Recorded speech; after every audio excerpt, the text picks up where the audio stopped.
let's talk let's have some real talk like we always do. Do calories matter? Do calories exist? Sure.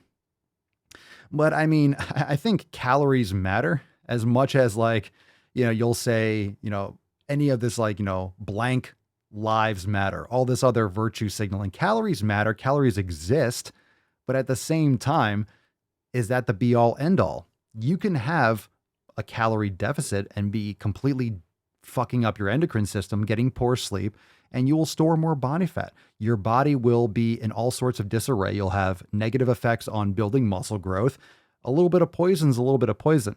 And if you are concerned, and most people are concerned, most of the concerns are about overeating. Now, if you're going to bulk, you're going to feel full and you're going to have to stuff your face, right? If you are going to bulk, for example, you are going to have to stuff your face. You're going to feel full no matter what you're eating.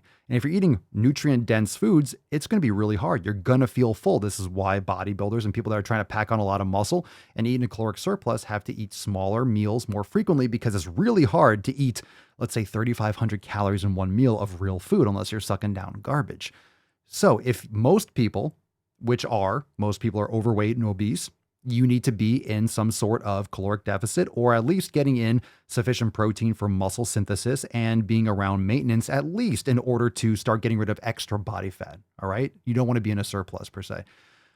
Now, that being the case, most people have binge eating issues and eating disorders that can range from literal prescribed or, let's say, diagnosed binge eating. But most people have eating disorders because they think fast food is actual real fucking food. People put all sorts of shit in their mouth. I think if you drink soda, liquid sugar, you likely have an eating disorder, because that's pretty fucking disgusting. There's really no logic behind that. There's nothing beneficial to your body. It's literal fucking poison. It's industrial waste from corn and soy that you're sucking down. So if you're trying to mitigate your cravings and mitigate your body's impulse to overeat because you've been raised on garbage food, what do you need to do? You need to be consuming real nutrient-dense foods that make it very, very challenging to overeat. And a lot of you will understand that. And if you have this experience, drop in the comments down below. If you are eating, and I'm saying not everyone has to eat exactly what I eat or what most people eat here. If you're eating organ meats, grass-fed beef, sweet potatoes, you're using things like grass-fed butter, you're cooking in tallow, you're eating fruits and maybe some vegetables that function for you well, and you eat as much as you fucking want, tell me, how are you going to overeat? How are you going to just completely keep on stuffing unless you're trying to overeat, unless you're trying to gain, unless you're trying to stuff your face?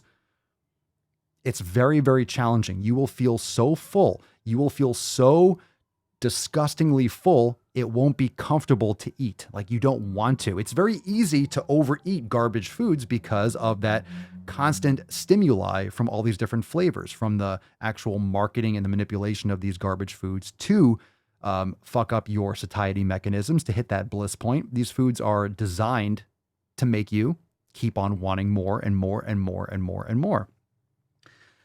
So eating real food is going to be the answer for you.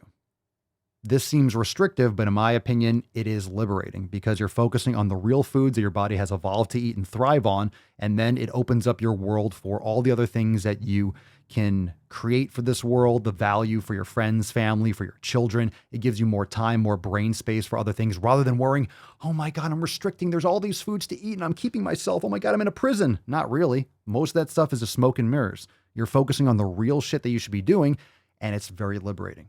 It's very, very, very liberating. It's all in how you look at it.